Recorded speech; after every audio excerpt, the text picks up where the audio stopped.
예수님의 생애와 가르침을 통해서 보여주신 하나님의 나라는 아주 매우 원대한 것입니다. 그렇죠?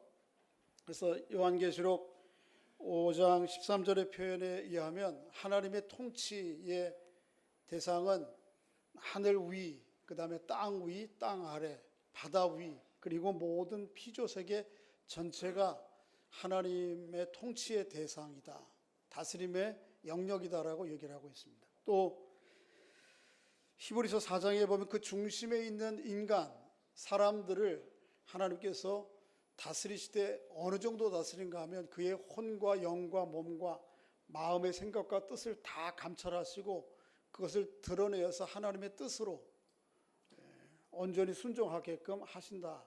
그게 하나님의 다스림의 궁극적인 목표죠. 그래서 하나님의 통치의 영역이 이렇게 하나님 만든 피조세계 전체고, 또 그 중에서도 다른 피조물을 말할 것도 없고 우리 인간을 한 사람 한 사람 아주 근본적으로 새롭게 하고 변화시키겠다고 하는 것이 하나님의 궁극적인 목표죠. 그런데 그렇게 하나님의 원대한 궁극적인 목표에 비추어 볼 때에 이 일을 하나님께서, 예수님께서 베드로를 비롯한 12 제자들에게 위임하신다고. 좀 잘 안 맞는 것 같아요. 하나님의 나라와 꿈이 이렇게 큰데 그것을 12 제자들에게 위임하고 맡기시다니. 이 12 제자들도 또 좀 면면들을 살펴보면 당시에 팔레스틴 지역 안에서도 변두리인 갈릴리의 어부들, 변변치 않은 사람들이란 말이죠. 난 사람들은 다 어디에 가 있어요? 예루살렘에 가 있는데 갈릴리 시골 어촌에서 사는 사람들 12명 모아가지고 이 사람들을 가지고 온 세상 피조세계를 하나님의 뜻하신 바대로 바꾸어갈 하나님의 나라를 이루어가겠다. 이게 좀 가당하지 않은 것 같단 말이에요. 오늘 우리가 읽은 말씀이 그 내용에 대해서 기록을 하고 있는데, 과연 예수님께서 그렇게 하나님의 원대한 꿈을 12 제자를 가지고 시작하시고자 하는 의도가 무엇인지, 그것이 오늘 또 여러분과 저에게는 어떤 의미가 있는지를 좀 오늘 본문 말씀을 통해 살펴보겠습니다. 오늘 본문의 전체적인 구조를 좀 잠깐 말씀드리면 1절과 2절이 도입부고 6절이 마지막 결론부입니다. 그리고 중간에 3절부터 5절이 그 중간 부인데, 1절, 2절 한번 좀 읽어볼까요? 다시 한번 시작. 예수께서 12 제자를 불러 모으사 모든 귀신을 제어하며 병을 고치는 능력과 권위를 주시고 하나님의 나라를 전파하며 앓는 자를 고치게 하려 하시려고 보내심에, 예수님께서 전반부에서 쓰여진 기록의 요지는 뭐냐면, 제자들을 부르셔서 그들에게 능력을 주시는 이유는 하나님 나라를 가서 전하도록, 하나님 나라를 전하도록 부르신 거예요. 보내십니다. 그리고 6절에는 실제적으로 예수님의 기대대로 제자들이 나가서 실천하는 것을 보여줍니다. 6절 읽어보겠습니다. 시작.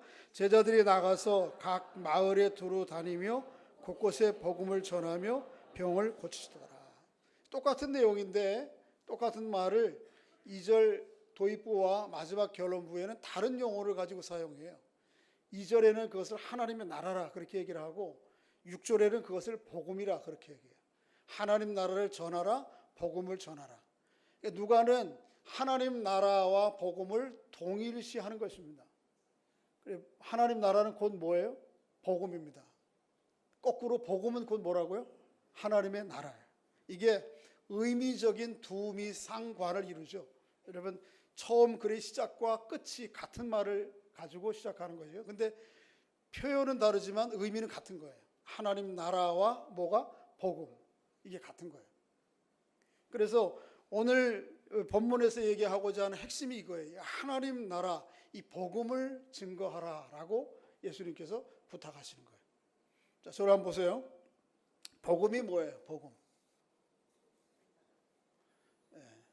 이게 예배도 습관이에요. 제가 볼 때는 예배 와서 하나님께서 사랑하는 자에게 잠을 주시니까 자야 되겠다 그러면 그냥 자는 거예요, 늘.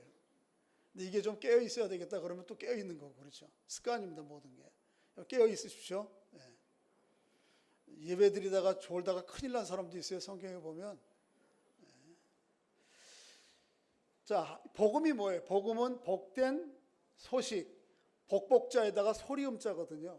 복된 소식이 복음이에요. 여러분과 저에게 복음이 뭐예요? 뭐가 복된 소식이에요? 여러분 다 예수 그리스도가 복된 소식이에요? 물론 극적으로 그런데 각자의 삶의 정황과 환경 가운데에서 정말 좋은 소식, 듣고 싶은 기대와 소식은 좀 다를 수 있어요. 그렇죠? 이제 한 달여 남았는데 대입시가 우리 아이들이 한 10명 정도 교회 아들이 시험 보게 되는데 이미 수시 시작해서 지원했어요. 그 수시 지원한 아이들에게 제일 특히 좋은 소식은 뭐예요? 합격입니다. 등록하십시오. 이거보다 더 좋은, 제가 경험이 있어요. 우리 애 이렇게 등록해놓고 수시해놓고 발표하는 날짜가 됐는가 그 전인가 이메일을 통해서 먼저 오나 봐요. 이메일을 열어봤는데 막 방이 떠나가도록, 지붕이 떠나가도록 소리를 괴성을 질러요. 저희 아이 하나가. 왜 그런가 그랬더니 합격했다는 거예요. 합격. 그런데 병이 약한 사람들에게, 병원에 간 사람들에게는 뭐가 좋은 소식입니까? 병이 낫다. 이제 회복할 수 있습니다. 치료할 수 있습니다. 그 소식이 좋은 소식이죠. 우리 30, 40대 직장을 다니는 사람들에게 연말에 좋은 소식은 뭡니까? 진급했다. 거기에 또 진급하면 또 모두 따라와요? 봉급도 올라가잖아요. 다 이런 게 생애 시즌마다 다 달라요. 우리 어르신들의 좋은 소식은 뭐예요? 건강? 건강이 근데 하여튼 그런 거죠. 그런데 이렇게 생애의 시즌마다 각자 기대하는 좋은 소식이 다 다른데 인생 전체를 두고 볼 때 내게 정말 좋은 소식이 뭔가, 복음이 뭐냐 하는 거예요. 상황마다 다 바뀌는데 인생 전체를 두고 볼 때, 그리고 세상 모든 사람들에게 동일하게 복음 중에 복음, 듣기 기쁜 소식 중에 좋은 기쁜 소식이 뭐냐는 거예요. 오늘 성경은 그걸 뭐라 그러죠? 하나님 나라, 그렇게 얘기합니다. 다시 한번, 복 중에 복은 뭐라고요? 하나님 나라. 그럼 이제 하나님 나라가 뭔지 또 이해해야 돼요. 하나님 나라가 뭐냐? 하나님의 나라는 하나님이 다스리는 나라. 하나님께서 우리 개인의 심령과 여러분과 저의 모든 삶의 환경을 하나님께서 다스려 주신다. 그 하나님이 왕으로서 우리에게 속해 오신다. 이게 복음이에요. 세상에는 참 여러 종류의 왕들이 많아요. 그렇죠? 여러 종류의 왕들이 많죠. 그렇죠? 우리나라에서는 뭐라고 그래요? 대통령이라고 그러지만 또 내각제를 하는 데서는 최고의 권력자를 뭐라고 그러죠? 총리라고 그러죠. 이런 정치적인 왕뿐만 아니고 세상에 여러 종류의 리더들이 많아요. 이 성경이 쓰여질 당시에 왕은 다 이 경제, 정치, 사회 이게 분리되어 있는 세상이 아니에요. 그러니까 왕하면 모든 게 통치하는데 세분화된 세상 가운데에서는 다양합니다. 정치 지도자도 왕이지만 경제력으로 힘을 가지고 있는 사람도 일종의 리더자죠. 그죠? 지도자입니다. 뿐만 아니에요. 나라에는 대통령이 지도자고 경제 지도자들은 여러분들이 머물고 있는 직장에 여러분들의 상사가 그런 사람들이죠. 여러분 가정에도 다 나름대로 지도자가 있어요. 누구예요? 가장입니다. 또 누굽니까? 교회에도 있고요. 이 사회에도 마찬가지예요. 예를 들면 젊은 다음 세대에게 있어서 어른 세대는 뭡니까? 이게 권위예요. 리더자예요. 지도자예요. 그런데 문제는 세상의 모든 종류의 지도자들이 하나님이 본래 의도하신 대로 뜻을 따라 행하지 못한다는 데 이유가 있습니다. 그래서 여러분 세상에 있는 모든 지도자들은 존중해야 됩니다. 일단은 로마서를 한번 볼까요? 앞에 좀 보겠습니다. 엔터 쳐주세요.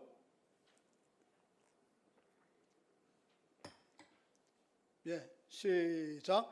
각 사람은 위에 있는 권세들에게 복종하라. 권세는 하나님으로부터 나지 않음이 없나니 모든 권세는 다 하나님께.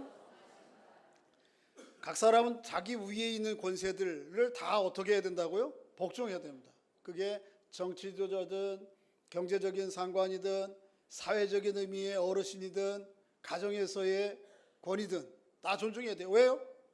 모든 지도자는 누가 세웠어요? 하나님이 세웠기 때문에 그래요. 하나님께서 왕을 비롯한 각층의 지도자들을 세우신 이유와 목적이 뭡니까? 이유와 목적은 하나님께서 그들을 통해서 하나님의 의로우심과 또 정의로움을 세상 가운데 드러내기 위해서요. 이게 가정에서도 그렇고 어르신들도 마찬가지고 정치 지도자들 또 뭐 경제 지도자들 모든 각층의 지도자들에게 하나님께서 위임하신 거예요. 그것 때문에 있는 거예요. 그래서 성경은 이것을 이렇게 표현해요. 하나님의 의로움과 정의 그렇게 표현합니다. 히브리어에 보면 구약 성경에 쓰여진 히브리어에 보면 하나님께서 각종 왕들을 세우신 지도자들 왕을 세우시는 이유는 뭐냐면 두 가지예요. 정의와 공의 그렇게 표현하기도 하는데 히브리어로 얘기하면 짜다크 또는 미시파트. 짜다크라고 하는 말은 의로움, 하나님의 의로우심이라는 거예요.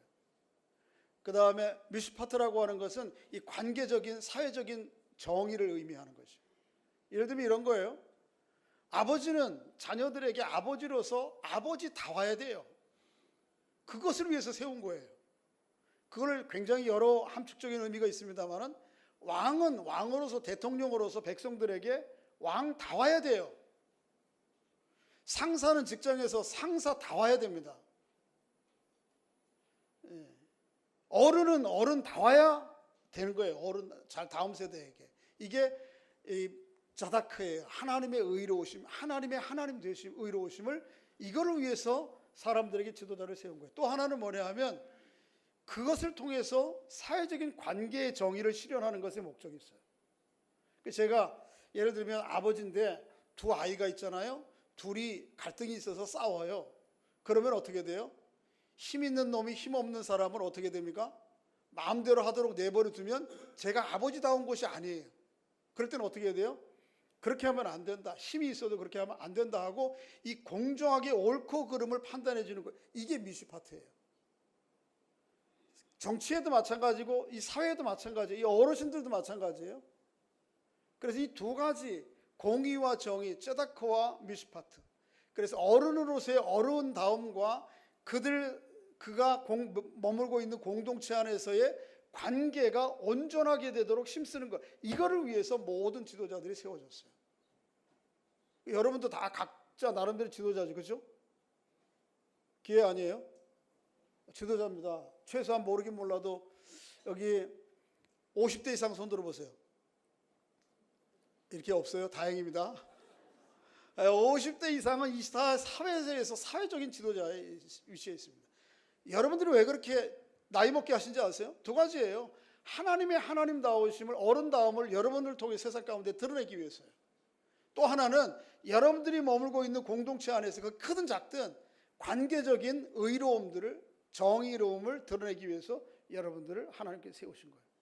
물론 뭐 사회에서 사회적인 정치 지도자들, 뭐 경제 지도자들은 더 말할 것도 없고요. 그런데 문제는 이런 하나님의 지도자로 하나님이 일일이 다 각 사람을 세웠는데 그 하나님의 리더십을 제대로 행사하지 못한다는 데 문제가 있어요. 성경의 인물들 가운데에도 이 하나님의 두 가지, 쩌다크와 미시파트를 제대로 실현하는 사람들이 몇 안 돼요. 이 용어들을 가지고 표현한 사람들이 몇 안 돼요. 한 두 사람 정도 돼요. 아브라함이 첫째는, 두 번째는 뭐냐면 다윗이에요. 한번 창세기 18장을 한번 읽어보겠습니다. 엔터 쳐주세요. 시작. 아브라함은 강대한 나라가 되고 천하 만민은 그로 말미암아 복을 받게 될 것이 아니라 여호와의 도를 지켜 공의와 정의를 행하게 하려고 그를 택하였나니 이는 나 여호와가 아브라함에게 대하여 말한 일을 이루려 함. 앞면 돌려주세요. 앞면 앞에 페이지. 예. 하나님께서 아브라함을 부르시고 그를 통해서 강대한 나라를 이루시고 그의 후손들을 통해서 큰 나라를 이루시고자 하는 목적이 끝부분에 나와 있어요. 여호와의 도를 지켜 공의와 뭐를 하려고요? 정의를 행하게 하려고. 이게 미시파트와 쩌다크예요. 그러니까 여러 인물들 가운데 이걸 제대로 구현한 사람이 별로 없어요. 또 한 사람이 있어요. 다윗이에요. 사무엘하 8장을 한번 읽어보겠습니다. 엔터 쳐주세요. 시작. 다윗이 온 이스라엘을 다스려 다윗이 모든 백성에게 정의와 공의를 행할세. 다윗이 왕으로서 어떻게 한 거예요? 왕다움을 드러냈고요. 백성들 앞에 백성들의 옳고 그름 공정함을 늘 표현했어요. 그게 정의와 공의, ጼ데크와 미시파트. 이렇게 성경에는 성경의 인물들 가운데에도 하나님의 하나님다우심과 그것으로 기초한 사회적 옳고 그름 정의를 실현하는 지도자들이 없어요. 별로 많지 않아. 하나님께서 구약성경 맨 마지막 부분 예언서 부분에 와보면 지금까지 있던 지도자들과는 다른 차원의 지도자, 왕이 세상 가운데 등장할 것을 예언해요. 여러 예언서가. 그 예언서 가운데 이사야서 32장을 한번 보시겠습니다. 한번 읽어보겠습니다. 앞에 32장 1절 시작. 보라, 공의로 통치할 것이며 백성들, 거기까지만요. 장차 한 왕이 오는데 이전과는 다른 왕이에요. 다른 차원의 왕. 아브라함도 다윗도 하나님의 공의와 정의를 실천했지만 그들의 생애 전체 내내 그런 게 아니에요. 그들의 생애 가운데서 한 부분, 또 그들이 통치하는 영역 가운데서 한 부분이었어요. 일적이고 부분적인 통치에 머물렀어요. 그렇죠? 그래서 여러분 다윗 생애들을 보거나 아브라함의 생애를 보면 뭐 하나님의 사람이, 믿음의 사람이 이렇게 실망되는 부분이 있단 말이에요. 그런데 그런 차원의 지도자가 아닌 다른 차원의 하나님의 공의로 통치, 쩌데크로 통치하고 그의 방백들은, 그와 함께 일하는 사람들은 미시파트, 사회적 정의를 실현하기 위해서 힘쓰고 애쓰는 일적인 통치가 아닌 영원한 통치, 부분 통치가 아닌 완전한 포괄적 통치가 일어나는 그 왕이 이 땅에 등장할 것이다.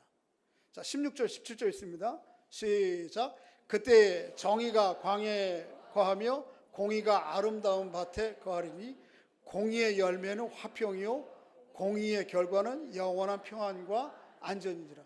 그가 오시면 어떤 일이 벌어지는가? 그가 오시면 정의가 어디에? 광야에. 광야는 삶이 아주 완전히 황폐화된 상태를 얘기하죠.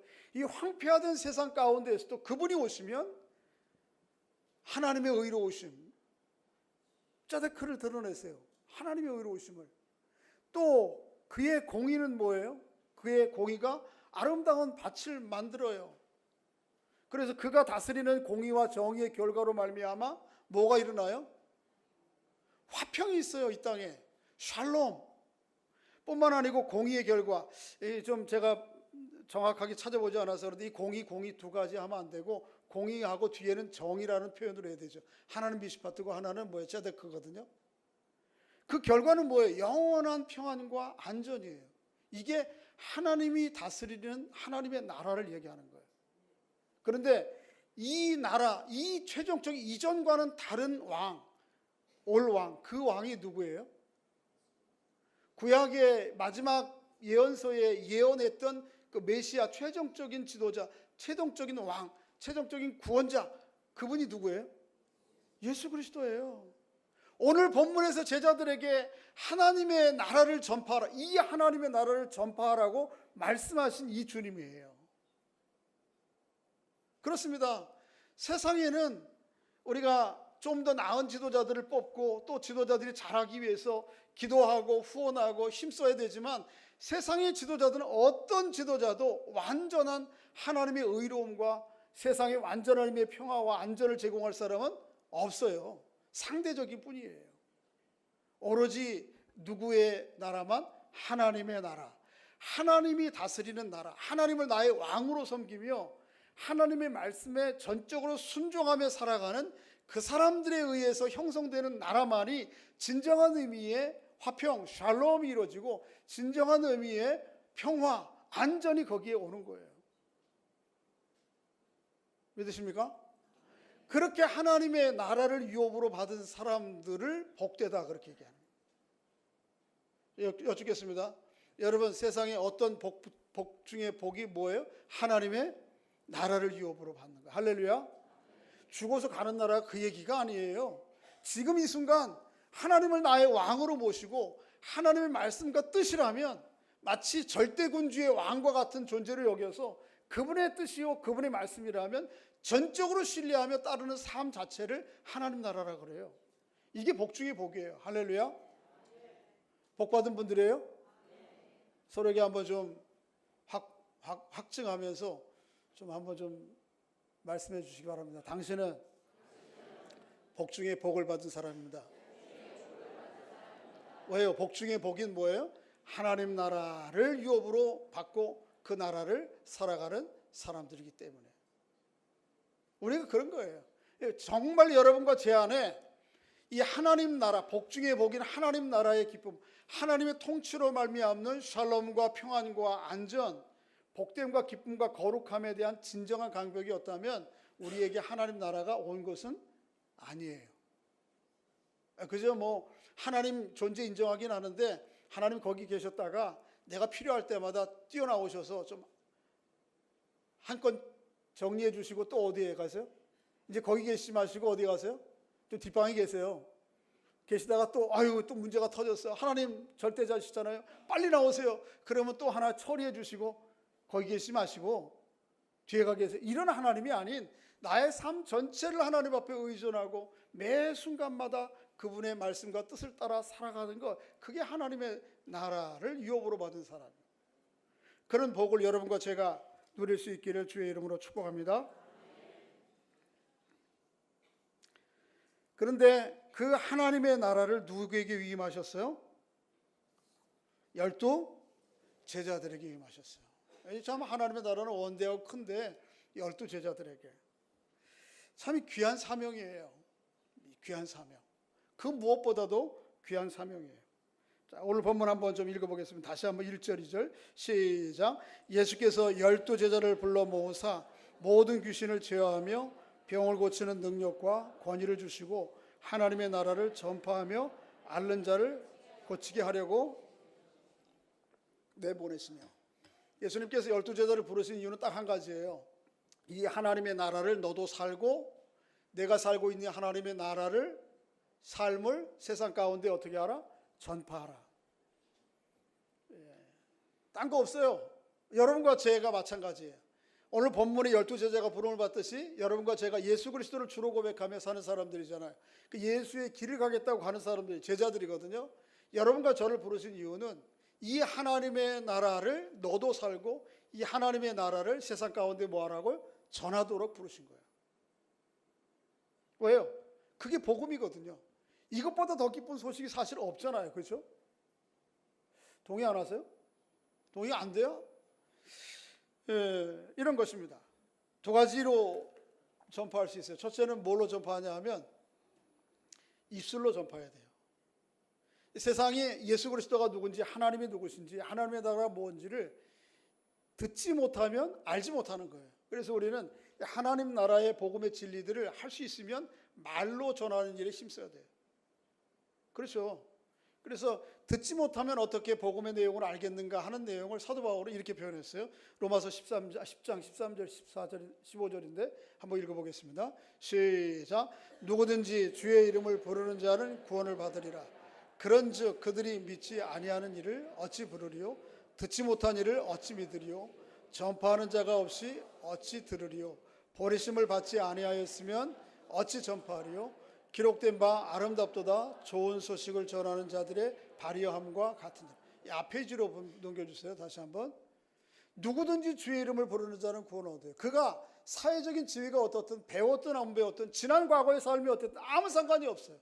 누구든지 예수를 나의 왕으로 고백하는 사람들은 다 하나님께서 구원해 주세요. 그 곤고한 모든 삶 가운데서. 그런데 만일 그들이 믿지 아니하면 믿음으로 말미암아 구원 얻는 거예요. 그런데 어떻게 믿지 아니하면 부르리요? 또 듣지 못하니까 어찌 믿으리요? 전하지 않은 자가 없으면 어떻게 그들이 들으리요? 그러니까 누군가가 말로 들려주자는 모른다는 거예요. 여러분과 저는 늘 하나님 나라를 세상 가운데 증거하고 드러내는 일에 있어서 첫째는 말로 전해야 돼요. 이게 참 어려워요. 그렇죠? 왜냐하면 뭐 목사님처럼 좀 훈련을 받은 사람들처럼 조리 있게 복음의 진리들을 사람들에게 소개하는 게 쉽지 않은 문제거든요. 그게 안 되면 뭐라도 해야 되는 거예요? 전도지리도 갖다 줘야 되는 거예요. 여기 이제 글로 쓰여 있으니까. 두 번째는 하나님의 복음의 진리들은 행동으로 보여줘야 돼요. 삶으로 드러내 보여줘야 돼요. 그러니까 예수 믿는 사람들이 때로는 세상 가운데에서 지탄을 받는 이유 중에 하나는 뭐냐면 말은 하는데 뭐가 없어요? 행동이 없거나 행동이 약해. 삶으로 보여줘야 되는데 이게 없는 거예요. 약해. 그런데 복음은 언제나 입술로 전해야 되며 동시에 뭐로 해야 돼요? 삶으로, 행동으로 보여줘야 돼요. 오늘 본문에도 예수님께서 제자들에게 하나님 나라를 세상 가운데 전하라 그렇게 얘기하지 않으시고 그렇게 하면서 동시에 그들에게 능력을 주셨어요. 나가서 행동할 수 있는 능력을 주셨어요. 다시 한번 읽어야 되겠어요. 1절 2절 한번 좀 읽어보겠습니다. 시작. 예수께서 12제자를 불러 모으사 모든 귀신을 제어하며 병을 고치는 능력과 권위를 주시고, 그냥 버리지 않으시고 뭐예요? 귀신을 내어 쫓는 권세, 병 고치는 능력을 주셨다고요. 저 보세요. 예수님께서는 하나님의 복음을 위임할 때에 복음만을 알아서 니들 능력으로 전해라 그렇게 얘기 안 하세요. 뭘 주세요? 귀신을 내어 쫓고 병을 고치는 능력과 권세를 함께 주셔서 보내세요. 그래서 그 능력과 권세로 말미암아 하나님의 나라가 실제라고 하는 것을 증거하고 드러내도록 하시는 거예요. 여러분과 저에게도 그런 능력을 준 줄로 믿습니다. 약해요. 약한 이유는 뭐냐면 내가 무슨 귀신을 내어 쫓아, 내가 무슨 병을 고쳐, 목사님도 못하더만, 그런 생각이 우리 안에 있는 거예요. 맞아요? 틀려요? 대답을 솔직하게 해요. 맞아요? 틀려요? 맞아요. 그래서 하나님의 나라 그 능력이 있기를 있는 거야. 우리 모두 다가 주의 복음을 전할 사명자로 부름받았다고 그거 맞아? 이런 생각이 드는 거예요. 오늘도 하나님께서 특별한 역사와 능력 필요하다면 하나님의 살아계심과 하나님 나라가 실제라고 하는 것을 드러내 보여주시기 위해서 귀신과 병 고치는 능력으로 행하십니다. 할렐루야. 그런 능력과 권세를 여러분과 제게도 주시기를 함께 소원하고 기도해야 되겠습니다. 할렐루야. 이렇게 한 번 더 생각해야 돼요. 여기에서 멈추면 안 됩니다. 그럼에도 불구하고 해결이 안 되거든요. 예수님 당시에는 사람들의 필요가 뭐 있는가 하면 귀신이 들리고 병 고치면 날 방법이 없는 거예요. 오늘처럼 의학이나 의술이 발달된 것도 아니고 약이 발달된 것도 아니고, 우리 옛날에 저 어렸을 때는 머리에 부스럼 나면 머리에 뭐 바른지 아세요? 어떻게 잘하셨어요? 잘하셨네. 된장 찍어 바르고, 배앓이 났는데 배 아팠는데 거기에 옥토정기는 왜 발라요? 그게 무슨 약이라고? 우리 한 5, 60년 전만 해도 한국이 이 모양이었다고요? 그런데 복음 오늘 본문 당시에 지금부터 2000년 당시에 무슨 의사가 있으며 무슨 약이 개발되었어요? 없어요. 거의 무속신앙이나 다름없는. 그러니까 사람들이 현실적 필요가 뭐냐 하면 이 병 걸리면 누구 지도자를 찾아가는 거예요. 선지자를 찾아가는 거예요. 근데 어떻습니까? 오늘은 여러분들이 병 걸리면 저에게 SOS 문자를 치고 빨리 달려옵니까? 안 달려옵니까?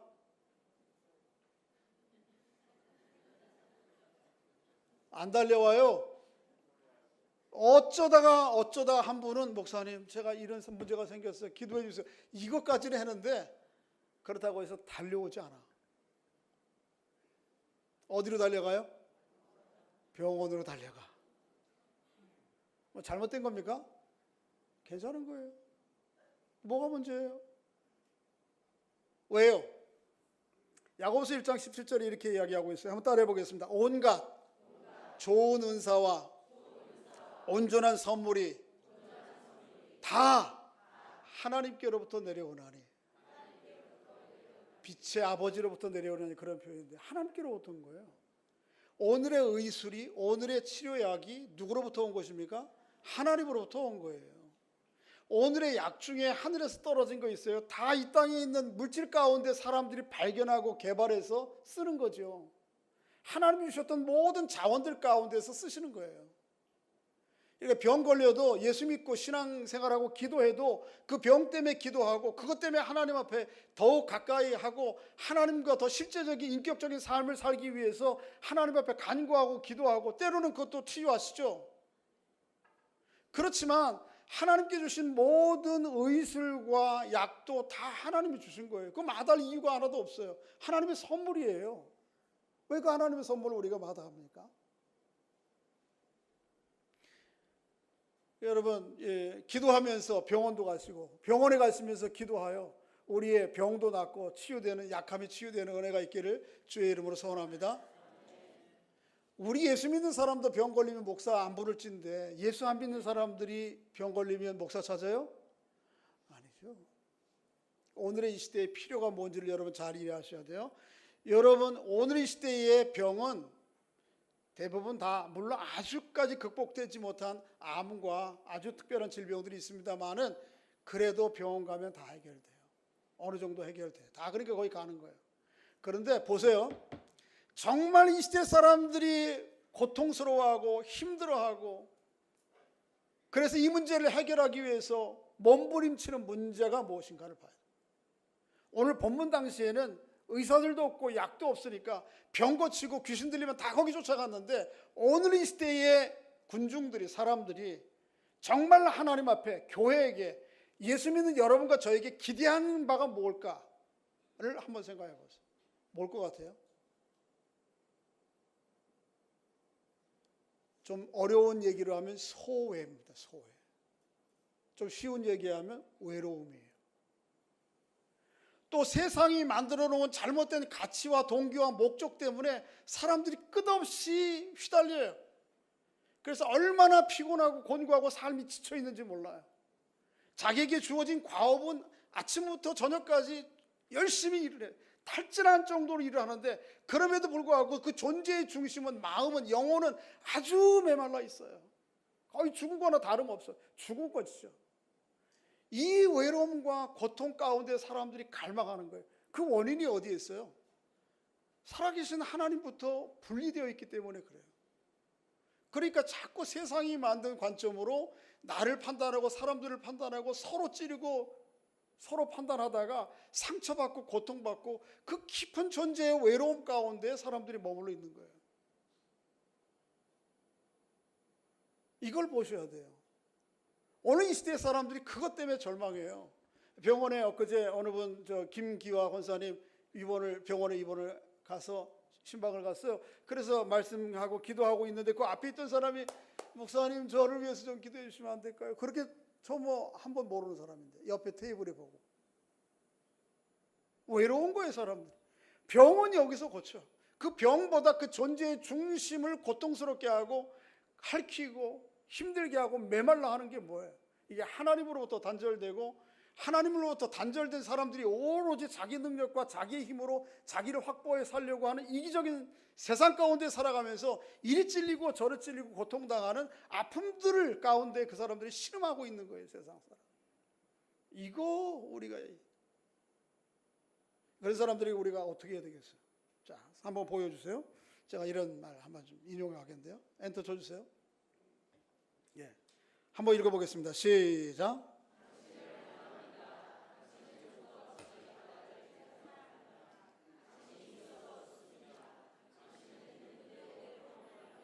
이거를 하나님의 은혜라고 하는 말을 좀 쉬운 말로 이렇게 좀 풀어 설명한 거예요. 이게 하나님의 은혜예요.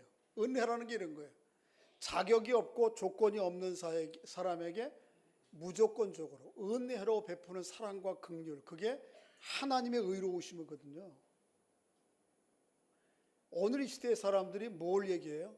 병 고치는 거, 여기 아픈 거, 속 아픈 거, 이거 그냥 병원 가면 돼요. 하나님이 통로에 쓰시는 일반 은사의 통로예요. 그것보다 사람들이 절절히 기대하는 바가 뭐예요? 누가 나를 정말 환대해 줄 건가? 나의 조건에 상관없이, 나의 외모와 배움과 학력과 소유와 사람의 됨됨이에 상관없이 나를 하나님의 거룩한 사랑으로 환대해 줄 사람이 어디 있는가? 그런 곳은 어디 있는가? 이걸 세상이 갈구하는 거잖아요. 당신은 있어서 그냥 있는 그대로가 좋습니다. 못생겼어도, 부족해도, 연약해도 그대로 훌륭합니다라고 인정해줄 이 하나님의 은혜에 대한 갈망들이, 이 영혼에 대한 지침과 갈망들이, 상처들이 이 세상 사람들에게 있는 거예요. 누구에게나. 이거 예수 믿는 사람도 예수 믿지 않는 사람 상관없이. 이 능력이 우리에게 있잖아요. 할렐루야. 이 은혜를 우리가 받은 사람들이잖아요. 이 권세와 능력이 우리 안에 있다고요. 그러니까 이 능력 가지고 세상 가운데 나가서 사람들에게 어떻게 하는 거예요? 말로 전하고 그들을 품으면 되는 거예요. 이게 품는 게, 이게 삶으로, 행동으로 복음을 전하는 거잖아요. 이게 병이에요. 이 시대에, 이 현대의 가장 질병은 이 소외예요. 소외. 하나님으로부터 소외고 사람들로부터 소외되고, 한 집안에 있어도 소외돼. 점점 더 심해져요. 그런데 진실한 관계, 또 은혜에 기초한 하나님의 거룩한 관계로 다가오는 사람들 누구나 다 환영하는 거예요. 이걸 사람들이 받고 싶은 거예요. 그 은혜의 대행자들이잖아요. 여러분과 제가. 그걸 가지고 하면 세상 어디에서 그걸 거부할 사람이 누가 있습니까? 이 하나님의 거룩한 은혜의 사랑으로 사람들을 축복하고 사람들을 초청하고 사람들을 품는 여러분과 제가 될 수 있기를 주의 이름으로 소원합니다. 뭐 그냥 병자 손 낳고 이 육신적으로 이것만, 이거 그냥 또 하나님이 주시면 해야 돼요. 여기 또, 그죠? 우리 중에도 그런 은사가 좀 나타나면 좋겠어요. 어느 권사님이 기도의 은사가 있어서 병도 낫고 분별도 하고 은사 주시면 하지만, 그러나 이것 떠나서 모든 그리스도인들에게 주신 능력이, 권세와 능력이 뭐예요? 이 거룩한 하나님의 은혜의 사랑이에요. 그래서 외적인 조건에 상관없이 내가 당신을 진심으로 환대합니다. 여러분 앞에 있는 사람이 누구든, 많이 배웠든 못 배웠든, 밑에 있는 사람이든 위에 있는 사람이든 상관없이, 흑인이든 백인이든 동양 사람이든 뭔 상관이 있어요. 아무런 조건 없이 당신을 하나님이 세우신 한 생명으로 받아들입니다. 당신이 있어서 좋습니다. 당신이 있는 그 모습 자체가 훌륭합니다. 히브리 에베소서에는 그것을 하나님의 작품이라 포이에마라 그러잖아요. 우리 모든 사람이 그렇게 사람들을 대하는, 이 능력과 권세가 우리 안에 있는 거거든요. 또 우리에게는 어떤 능력이 있어요? 귀신을 제어하는 능력이 있잖아요. 할렐루야. 대답을 안 하시네. 귀신을 제어하는 능력이 우리 안에 있단 말이에요. 지난 주간 중에 여러분 여쭙게요. 귀신 들린 사람을 한 사람이라도 본 사람 손 들어보세요. 한 사람 봤어요? 권사님 보셨어요? 어떤 일이 사람이었어요? 시간이 없어서 대화는 못 하겠는데, 한 분밖에 못 봤어요. 우리의 영적인 안목들이 좀 바뀌어야 되는 거예요. 왜 한 명밖에 없습니까? 온 세상이 다 미쳤잖아요. 제가 강단에서 표현하는 언어가 좀 좋지 않지만 그래도 여러분들이 실감나게 표현하기 위해서, 온 세상이 미쳐 돌아가잖아요 지금. 이게 귀신 들리고 아닌 게 뭐예요 이게? 어디에 있습니까? 원인이 어디에 있습니까?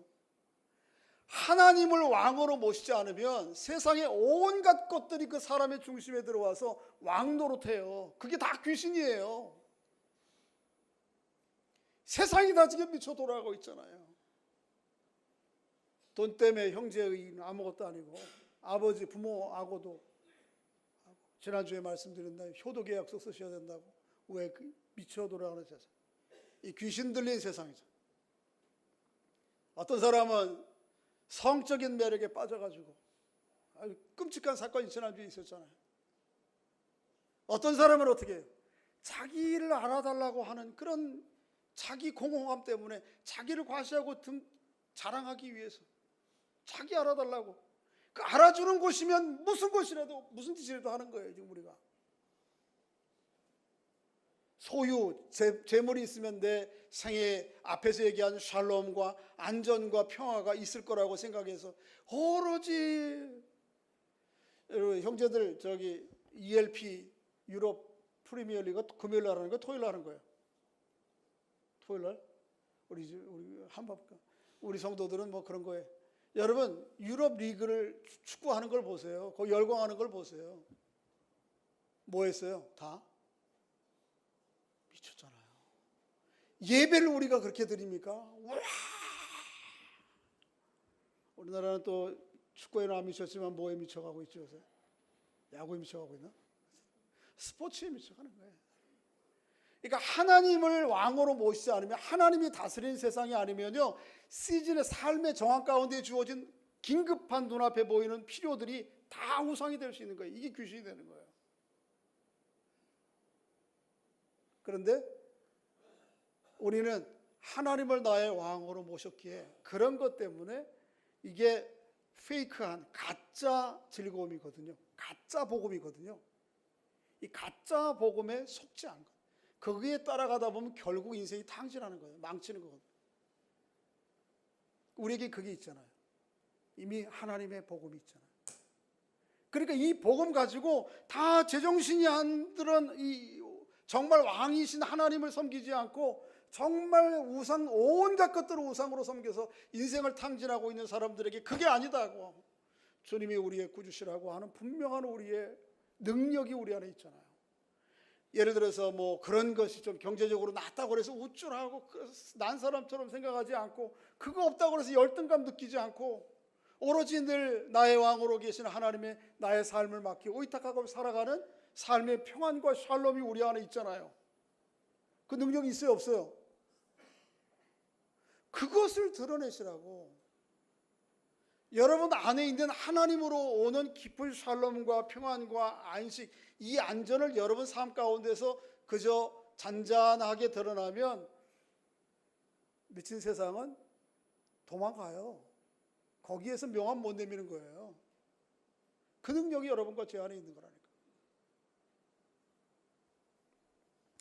여러분과 제가 그렇게 주의 복음으로 권세와 능력으로 세상 가운데에 말로 복음을 증거하는 것뿐만 아니고 능력으로, 하나님의 은혜로, 하나님이 주신 잔잔한 평안과 삶으로 세상 가운데 하나님 나라를 드러내며 살아가는 여러분과 제가 될 수 있기를 주의 이름으로 소원합니다. 우리 안에 분명히 그 권세와 능력을 주님께 주셨어요. 제자들에게, 오늘 12제자들에게 귀신을 내어쫓고 병 고치는 능력을 주신 것처럼 오늘 우리에게도 그 복음의 능력과 권세와 능력을 주신 거예요. 그거 가지고 나가서 넉넉히. 이제 마지막으로 좀 살펴보고 마치겠습니다. 오늘 읽은 중간 부분 3절부터 5절까지에는 뭐가 나오는가 하면, 이 복음을 들고 세상 가운데 제자들이 어떤 마음의 자세를 가지고 날아가야 될지에 대해서 기록하고 있어요. 한번 좀 3절 4절 읽어보겠습니다. 엔터 쳐주세요. 읽어보겠습니다. 앞에 다음 시작. 이르시되 여행을 위하여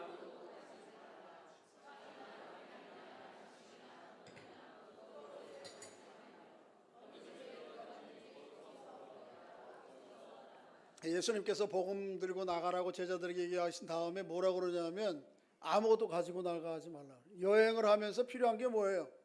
첫째, 뭐가 있어야 돼? 돈. 두 번째, 여행 갈 때 제일 먼저 하는 게 뭐예요? 가방, 채비 챙기잖아요. 입을 옷도 있고 뭐, 그죠? 그 다음에 뭐 여러 가지 일정, 그죠? 근데 그런 거 다 짜지 말래. 가방도 들고 가지 말라, 돈도 가지 말라, 뭐 일정도 말라. 그냥 가서 하나님이 그렇게 하는 이유가 뭐예요? 아무것도 가지 말라고 하는. 전적으로 누구만 의지하고 그러는 거예요? 하나님만. 매 순간. 오늘 점심은 어디 가서 어떻게 해결할까요? 몰라. 그러니까 하나님 앞에 뭐 해야 돼요? 기도해야 돼. 그리고 하나님의 까마귀를 모르다가 먹이시는 하나님과 같은 하나님을 전적으로 신뢰하고 의지해야 돼. 오늘 저녁에 어디서 자야 되지? 대책이 없어요. 언제까지 어디로 가야 되지? 또 어떻게 해야 돼? 물어야 돼. 하나님 어디로 갈까요? 어떻게 할까요? 전적으로 하나님을 의지하는 거예요.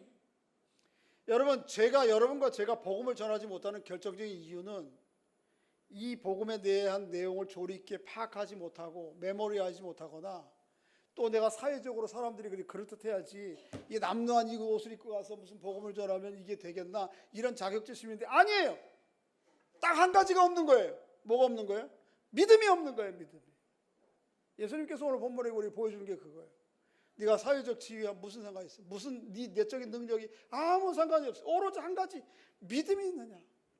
살아계신 하나님을 전적으로 신뢰하고 의지하며 나갈 수 있는 믿음이 있느냐 없느냐, 요거를 예수님께서 말씀하시죠. 이 원대한 하나님의 나라의 거대한 꿈을 12제자로 이룬다고요? 가당한 일이에요? 말도 안 되는 일이죠? 아니에요. 12이면 충분한 거예요. 예수님께. 그렇게 전적으로 주님을 신뢰하며 나오는 예수님의 12이면 충분한 거예요. 그 예수님의 12제자들의 삶의 복음 전파의 결과가 오늘 이 세상 일 가운데 펼쳐진 거예요. 동일해요. 이 동일의 이 원리는 예수님 당시나 오늘 우리에게나 여러분과 저에게 복음 전도 못하는, 복음을 하나님 나라를 증거하지 못하는 이유는 딱 한 가지예요. 믿음이에요. 여러분과 제 안에 그 능력이 있어요. 주셨어요. 담대함을 가지고 용기를 가지고 조리끼 못 전해도 전하다가 뭐 우리 교회 한번 와봐라, 예수 믿어라 그러면 예수가 뭔데? 예수님 하나님의 아들이시지, 우리를 위해서 십자가에 죽으신 분이시지, 그분 안에 참평함과 위로가 있다. 그럼 또 물으면 막히면 나 그건 잘 모르겠는데 거기까지 우리 전사님께 갈래? 우리 교회 갈래? 그럼 되죠. 그보다 더 중요한 건 뭐예요? 용기예요. 믿음이에요. 결코 능력 있고 조건 갖춘 사람들이 하는 게 아니에요. 사도 바울은 고린도전서 1장 26절부터 이렇게 얘기하고 있어요. 한번 읽어보겠습니다. 시작. 형제들아 너희를 부르심을 보라. 육체를 따라 지혜로운 자가 많지 아니하며 능한 자가 많지 아니하며 문벌 좋은 자가 많지 아니하되 그러나 하나님께서 세상에 미련한 것들을 택하사 부끄럽게 하시려고 세상에 약한 것들을 택하사 강한 것들을 부끄럽게 하시며 하나님께서 세상에 천한 것들과 멸시받는 것들과 없는 것들을 택하사 있는 것들을, 하나님의 작전이에요. 오히려 능력 있고 강하고 사회적으로 칭송받고 이런 사람들보다 멸시받고 천대받고 능력 없고 문벌 없는 그런 사람들을 통해서 하나님이 오히려 더 일하세요. 그러니까 단 한 가지예요. 내 능력이, 자격이 훈련이 안 돼서 아니에요. 거칠게 그냥 전하세요. 옛날에 최건능 목사님이라는 분이 있어요. 우리 한국 교회사에 보면. 이분은 많이 배운 분도 아니에요. 깡패하다가 예수 믿고 목사님 돼가지고 어떻게, 그분이 전도는 딱 두 마디 했어요. 한번 따라해 보겠습니다. 예수 천당, 불신지옥. 딱 두 마디예요. 시장에 가서 가면서 그러고 예수 천당, 불신지옥. 예수 천당, 불신지옥. 그러면 그 앞에서 거꾸로 넘어지는 사람들이 놀라운 일이죠. 그렇다고 해서 여러분 지하철에 가서 너무 잠자고 있는 사람 앞에 뻘거 줘도 이걸 오늘날은 좀 생각해 봐야 됩니다만, 뭘까 얘기해요? 우리의 내적인 능력의 문제가 아니고 하나님을 전적으로 신뢰하고 믿고 나가는 믿음의 문제가 결국 이 문제를 해결하는 거예요. 전도해야 됩니다. 할렐루야. 우리를 모두를 부르신 사람들은, 부르신 목적이 거기에 있어요. 우리를 하나님 나라, 이 복음을 세상 가운데 다른 거에 매여 살지 말고 하나님 앞에 매여 살아라. 그것이 정말 샬롬이요 평안과 안전이 거기에서 온다라고 하는 것을 여러분 실제적으로 그렇게 살아가셔서 말과 삶으로 세상 가운데 드러내 보여주셔야 돼요. 여러분과 제가 다 그런 사람들 될 수 있기를 주의 이름으로 소원합니다.